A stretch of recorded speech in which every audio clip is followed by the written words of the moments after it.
Weather update tayo mga kapatid. Patuloy nga nating binabantayan. Ito pong bagyong Ada na may international name na Nokain. Ito pa rin ay nasa tropical storm category na may taglay na lakas na hangin na nasa 65 kilometers per hour malapit sa kanyang gitna. At kung minsan, may mga pagbugsong umaabot sa 80 kilometers per hour. Ito pong bagyong Ada ay huling namata ng Pag-asa sa layong around 255 kilometers east-northeast ng Boronga City. Diyan po sa may Eastern Samar, sa may bandang Eastern Visayas po yan. Nandito po ang gitna niya sa may dagat, pero yung kanyang bulto ng kaulapan ay sumasabit na po sa malaking bahagi ng Visayas, Bicol Region at ilang bahagi ng Mindanao. Patuloy po itong kumikilos pa northwestward o hilagang kanluran sa bilis na 20 kilometers per hour. Ito pong bagyong Ada, inaasahan natin na babaybay ng napakalapit dito sa Eastern Visayas mula ngayon hanggang bukas at maaaring sa Sabado hanggang Linggo, yan naman po ay lalapit dito sa Eastern section ng Bicol Region. Meron tayong inaasahang pag-recurve niyan o pagbalik ng direksyon sa darating na Sunday hanggang Monday.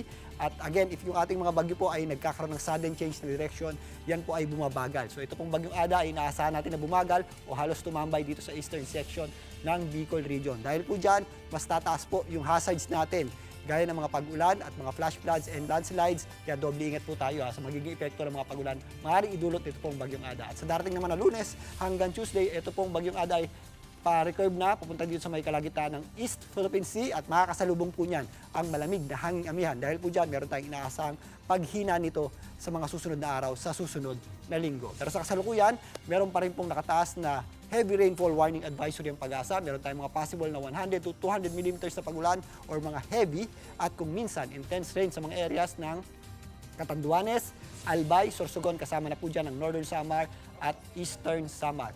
Possible naman yung ating mga moderate at kung minsan heavy rains ng mga areas ng Camarines Sur, Masbate, Samar, Biliran, Leyte at Southern Leyte. Ayan yung ating mga pagulan ay madadagdagan pa habang lumalapit at dumidikit pa ang bagyong Ada sa ating landmass at mga kalupaan.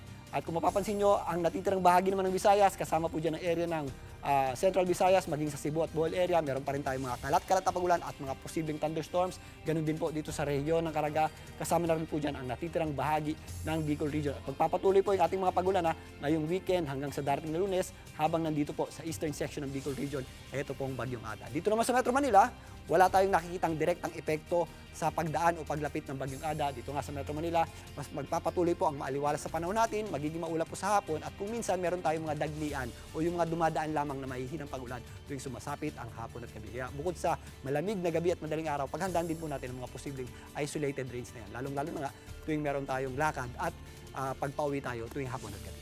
At yan muna latest sa ating lagay ng panahon. Muli ako po ang inyong weather frontliner, Alvin Pura, na lagi may panahon para sa iyo. Mga kapatid, Julius Babaw po. Para sa komprehensibo at makabuluhang balitaan at talakayan, mag-follow at mag-subscribe na sa social media pages ng News 5.